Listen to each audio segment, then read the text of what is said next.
ya wajar sekali ibu merasa khawatir karena banyak orang dengan kondisi anak seperti ini juga merasakan hal yang sama. Kita nanti akan cari solusi bersama supaya kondisi akan bisa membaik ya Bu. Jadi gimana kondisinya ada hari ini? Hari ini itu dia tuh agak lebih baik sih, tapi udah tidak terlalu sesak, tapi masih lemas juga. Kalau makan juga cepet capek, jadi sering tidak habis. Baik, jadi masih ada keluhan cepat lemas saat makan ya Bu ya? Iya. Oke, sebelum lanjut, saya mau untuk berat-berat di badan adik dulu ya Bu, diisinya. Iya.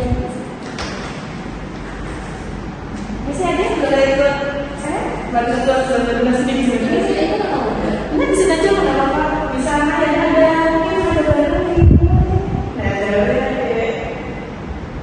ada dulu terus depan. Sudah. Lanjut ke badan. Sudah.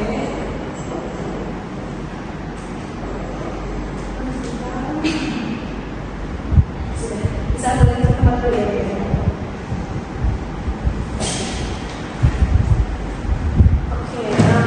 Dari hasil berat badannya untuk berat badan akhirnya dari 19 kilo dan tingginya di 120 cm. Jadi untuk berat badan sebenarnya masih berada di bawah normal ya. Berarti jauh ya Bu. Kalau seperti ini, apakah bisa mempengaruhi proses penyembuhan saya? Ya Bu, kalau asupan kurang tubuh menjadi lebih lemah dan bisa menambah beban jantung. Tapi kabar baiknya ini bisa diperbaiki dengan pengaturan makan. Baik Ibu, jadi masih bisa dikejar ya untuk pertumbuhannya. Bisa Ibu, selama kita perbaiki secara bertahap. Biasanya dalam sehari Anda makan apa aja? Dia tuh biasanya makan nasi sama lauk, tapi hanya 2 kali aja. Kadang cuma beberapa sendok saja, kalau dipaksa itu kuliahnya malah rewel. Itu sih kalau dipaksa pasti rewel karena anak-anak juga ya Bu ya. Tapi kalau Anda pernah nggak menolak makan atau cuma pilih-pilih makanannya aja? Iya benar Ibu, itu dia tuh lebih suka makanan ringan dibanding makanan utama. Cemilan-cemilan tuh dia lebih suka gitu. Saya juga sering ditolak sih. Oh, jadi ada lebih cenderung pilih-pilih makanan sama lebih suka makanan yang dengan jajan-jajanan gitu ya Bu ya? Iya Ibu, itu yang membuat saya bingung sih harus gimana gitu. Sebelumnya saya mau menjelaskan sedikit ya tentang sebenarnya apa sih gagal jantung koroner pada anak itu. Jadi kondisi ini adalah jantung tidak mampu membawa darah secara adekuat untuk memenuhi kebutuhan metabolik tubuh. Akibatnya terjadi penurunan fungsi jaringan dan penumpukan cairan di paru maupun jaringan biasa. Jadi itu juga mempengaruhi ke asupan makannya ke adiknya.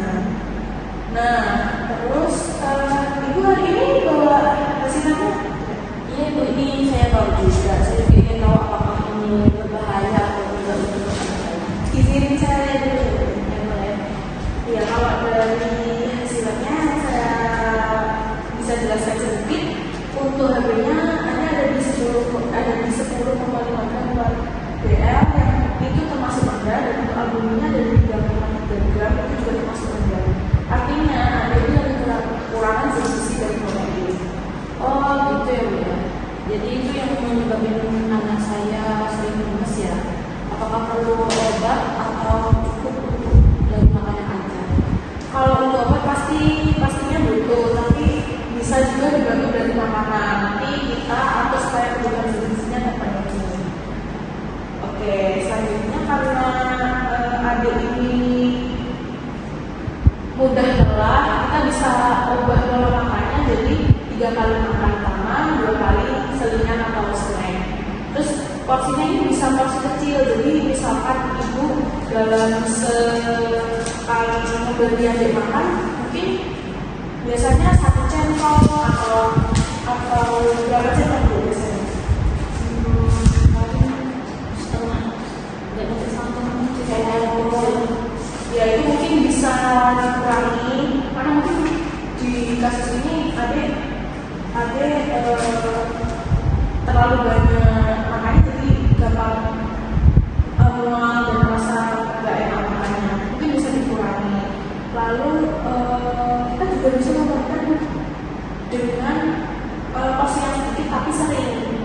biar adiknya nggak gampang mengalami Jadi porsinya kecil gitu ya. Iya, pas kecil tapi sering. Berarti tidak perlu dipaksa makan banyak ya? Betul Bu, jangan dipaksa makan banyak. Nah, untuk porsinya nih, nasi itu bisa setengah centong nasi aja, nggak perlu penuh. Maksudnya nggak sampai ujung-ujung gitu ya, Mas. Setengah aja. Terus lauknya mungkin bisa setengah potong kecil gitu, misalkan ini perkedel, mungkin bisa yang ini satu buah kecil ini biar adiknya nggak gampang. Terus kalau sayur mungkin bisa 2-3 sendok aja biar bisa 2-3 sendok aja. Terus satu dua juga bisa satu potong kecil aja masih ada jenis kecil gitu. Kalau misalkan anak saya itu hanya mau makan sedikit sekali, apakah boleh dibagi lagi jadi lebih sering dari makan? Boleh Bu, yang penting total kebutuhannya tetap tercapai. Kalau anak saya lebih suka cemilan, apakah boleh dijadiin isian? Boleh Ibu, tapi pilih yang sehat seperti puding, kentang atau makanan-makanan rumah yang sehat, dan sayur atau buah seperti itu. Oke, jadi selanjutnya untuk membantu menaikkan harga dan alhamdulillah yang tadi dari sini makanan yang dianjurkan buat adik itu bisa dari ayam, ikan, telur, tahu, tempe. Lalu untuk minyak-minyaknya itu bisa pakai minyaknya sedikit saja gitu ya. Kalau ayamnya berarti tanpa kulit? Iya, ayamnya bisa tanpa kulit, betul sekali. Lalu untuk buah dan sayurnya sebenarnya boleh buah dan sayur apa saja, cuman sangat disarankannya bisa dengan buah yang seperti melon atau semangka. Lalu selanjutnya untuk proteinnya bisa dari telur, ikan, ayam, atau tempe susu. Susunya juga boleh, tapi disarankan yang susu segar ya, atau susu juga bisa. Kalau anak saya tidak suka hati ayam, itu apakah tidak masalah ya? Oh iya, ayamnya juga boleh ya, dia kebetulan. Sebenarnya nggak masalah, buah itu bisa diganti dengan ikan atau telur. Kalau susu boleh diberikan setiap hari? Boleh asalkan sesuai kebutuhan atau sesuai yang tadi saya bilang, yang susu atau susu dengan rumah.